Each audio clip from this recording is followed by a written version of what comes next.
Perkenalkan, nama saya Januari Purba. Saya dari IKOR B 2019, NIM 61932100019. Di sini saya akan menjelaskan definisi kekerasan. Menurut para ahli, sebagai berikut. Kaplan dan Sunden. Perilaku kekerasan adalah suatu keadaan di mana seseorang melakukan tindakan yang dapat membahayakan secara fisik, baik terhadap diri sendiri, orang lain, maupun lingkungan. Kekerasan dalam olahraga bisa terjadi antara sesama pemain, pemain dengan wasit, pemain dengan supporter, supporter dengan wasit, dan sesama supporter. Hal yang menarik untuk dibahas adalah masalah keseruan supporter. Mengapa? Ini karena kerusuhan supporter acap kali bersifat massal dan memiliki dampak yang luar biasa, baik terhadap dunia olahraga maupun sosial kemasyarakatan. Ingatlah bagaimana kerusuhan supporter Persebaya yang membumi hanguskan Stadion Tambak Sari ketika tim sayangannya dikalahkan Arema. Rusaknya sarana kereta api sepanjang jalur Jakarta Surabaya akibat ulah supporter, dan berbagai kejadian lainnya. Jenis tingkah laku kekerasan. 1. Instrument aggression adalah suatu bentuk tingkah laku kekerasan yang bertujuan untuk memperoleh kemenangan dan dibenarkan menurut aturan permainan. Contoh, memukul dalam pertandingan tinju, menendang dalam pencaksilat, dan sebagainya. 2. Hostile aggression adalah suatu tingkah laku kekerasan yang sengaja ditujukan untuk menyakiti orang lain, dan tingkah laku tersebut melanggar aturan pemain. Contoh, memukul wasit dalam permainan sepak bola, memukul lawan yang sudah terjatuh dalam permainan tinju, dan sebagainya. Beberapa teori kekerasan. Ada sejumlah teori yang bisa digunakan untuk menjelaskan peristiwa kekerasan. Setiap teori memiliki konteks bila namanya ia diterapkan. Ia artinya tidak semua masalah atau peristiwa dapat dijelaskan dengan satu teori. 1. Teori insting atau insting teori. Teori ini mengatakan bahwa tingkah laku kekerasan merupakan naluri manusia dan arena itu memerlukan penyaluran atau kataris aktivitas olahraga yang merupakan salah satu bentuk penyaluran.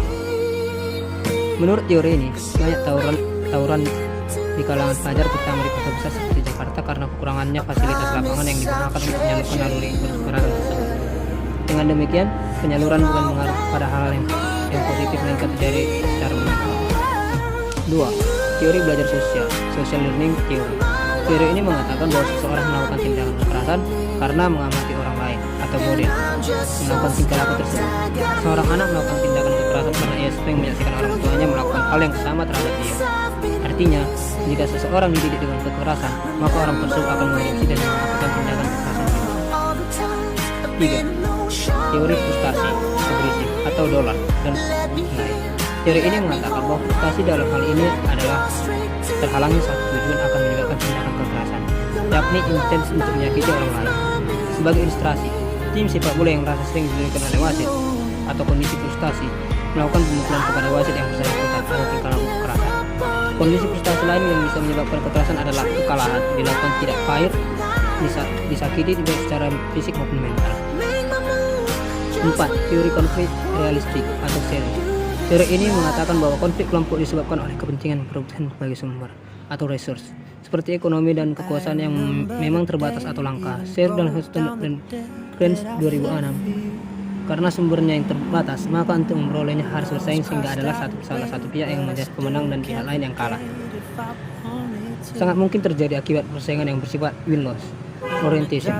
Pada akhirnya berujung pada perilaku kekerasan di antara mereka. Dengan demikian, menurut Sherif adalah sesuatu yang wajar dan realistis apabila ada orang atau sekelompok orang berkonflik karena memperebutkan sesuatu. 5.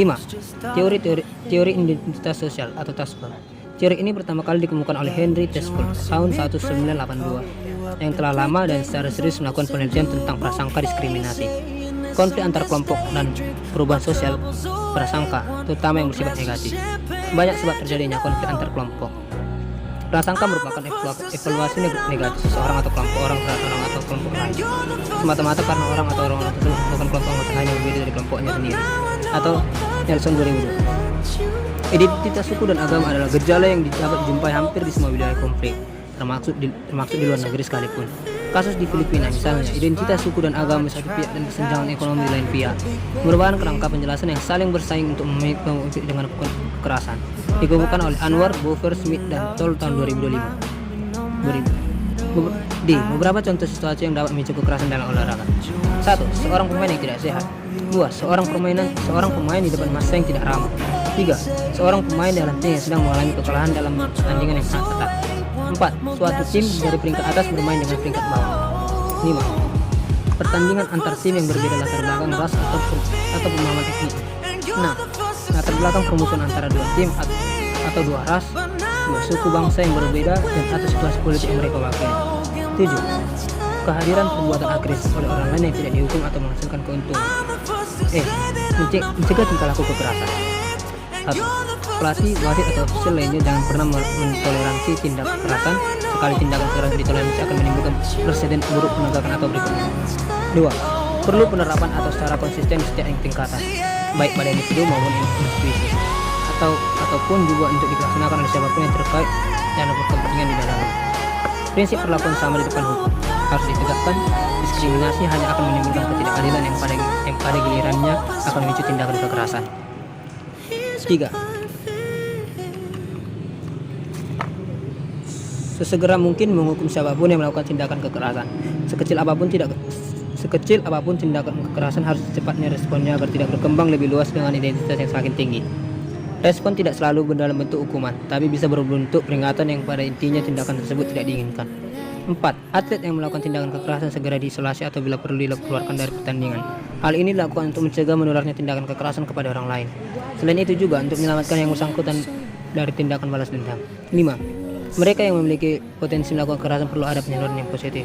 Ada sebagian orang yang memiliki energi lebih dalam dirinya dan menyukai kekerasan kepada yang lain. Selain itu juga untuk menyelamatkan yang bersangkutan dari tindakan balas dendam. 6. Etika fair play perlu diajarkan kepada mereka yang terlibat dalam olahraga. Dalam pertandingan, kalah menang adalah soal biasa. Mereka yang menang harus menghormati yang kalah dan dengan menjaga perasaannya. Dan mereka yang kalah harus mengakui dan mengapresiasikan yang menang. 7. Media massa perlu memberikan informasi yang seimbang dan faktual. Ada kalanya pihak yang bermasalah biasa saja, tapi situasinya di blow up sedemikian rupa oleh media massa sehingga persoalannya seolah-olah menjadi panas. Demikianlah yang bisa saya sampaikan dalam kekerasan olahraga. Apabila ada kata-kata yang salah, mohon dimaklumi. Sekian dan terima kasih.